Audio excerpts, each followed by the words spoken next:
Hello movie lovers, నమస్తే. Welcome to సినీ దావత్. 16 భాషలు, 50 ఏళ్ల ప్రయాణం, ఏకంగా 40,000కు పైగా పాటలు. గిన్నీస్ బుక్ ఆఫ్ వరల్డ్ రికార్డులోకి ఎక్కిన ఏకైక గాయకుడు ఎస్పి బాలసుబ్రహ్మణ్యం గారు. కానీ మీకు ఎప్పుడైనా ఈ థాట్ వచ్చిందా, ఒకవేళ అసలు ఎస్పి బాలు గారు లేకపోతే ఆ 40,000 పాటలు ఎవరు పాడేవారని? కమల్ హాసన్ గారికి, చిరంజీవి గారికి, రజనీకాంత్ గారికి, సల్మాన్ ఖాన్ గారికి ఇలాంటి గొప్ప గొప్ప స్టార్ల గొంతు ఎలా ఉండేది? ఈరోజు ఈ ఇంట్రెస్టింగ్ టాపిక్ గురించి మనం మాట్లాడుకుందాం. మొదటగా బాలు గారు ఇండస్ట్రీకి వచ్చే సమయానికి ఘంటసాల గారు ఇంకా పిబి శ్రీనివాస్ గారు టాప్లో ఉన్నారు. బాలు గారు రాకపోయి ఉంటే బహుశా పిబి శ్రీనివాస్ గారు లేదా రామకృష్ణ గారు ఇంకొన్నేళ్ళు ఆ స్థానాన్ని భర్తీ చేసేవారు. అలాగే యేసుదాసు గారు మరిన్ని కమర్షియల్ పాటలు పాడే అవకాశం దక్కేదేమో. కానీ బాలు గారి ప్లేస్లో ఆ మెలోడీలు యేసుదాస్ గారే పాడేవారేమో. ఇక రెండో విషయం ఏంటంటే ఇళయరాజా గారి ఫ్యాక్టర్. ఎస్, ముఖ్యంగా ఇళయరాజా గారి మ్యూజిక్లో బాలు గారు పాడిన వేలాది పాటల పరిస్థితి ఏంటి? ఒకసారి బాలు గారికి ఇళయరాజా గారికి చిన్న గ్యాప్ వచ్చినప్పుడు బాలు గారికి అల్టర్నేట్గా ఇళయరాజా గారు ఇండస్ట్రీకి పరిచయం చేసిన సింగరే మనో గారు. బహుశా బాలు గారు లేకపోతే మనో గారే ఇళయరాజా గారికి ఆస్థాన గాయకుడు అయ్యి ఉండేవారేమో.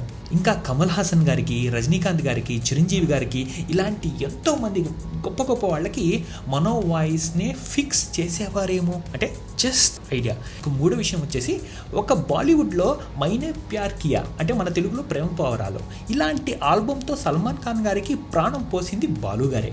ఇక బాలు గారు లేకపోతే బాలీవుడ్లో కుమార్ సాను లేదా ఉదిత్ నారాయణ గారు ఇలాంటి వాళ్ళకే ఆ ఛాన్స్ దక్కిదేమో. సల్మాన్ ఖాన్ గారి కెరీర్ స్టార్టింగ్లో ఆయన వాయిస్ ఇంకోలా ఉండేది.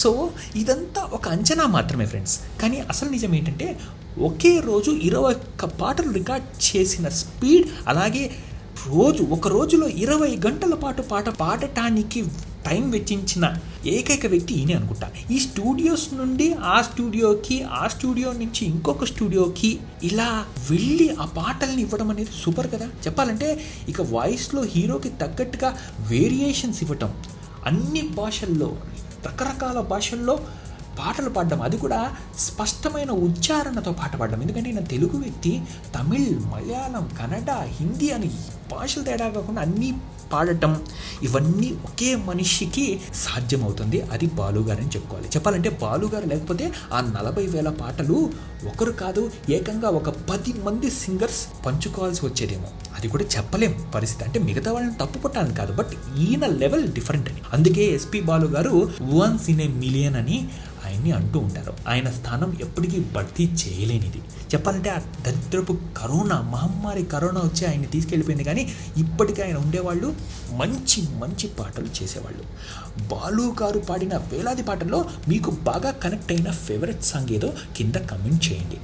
బాలు గారి పాటలు అంటే ఎవరికి ఇష్టం ఉండదు చెప్పండి, బట్ మీ ఫేవరెట్ సాంగ్ ఏంటో ఖచ్చితంగా కమెంట్ సెక్షన్లో పంచుకోండి. ఇలాంటి ఇంట్రెస్టింగ్ టాపిక్స్ కోసం, డిఫరెంట్ టాపిక్స్ కోసం మన సినీ దావత్ ఛానల్ని సబ్స్క్రైబ్ చేసుకోండి. Thank you.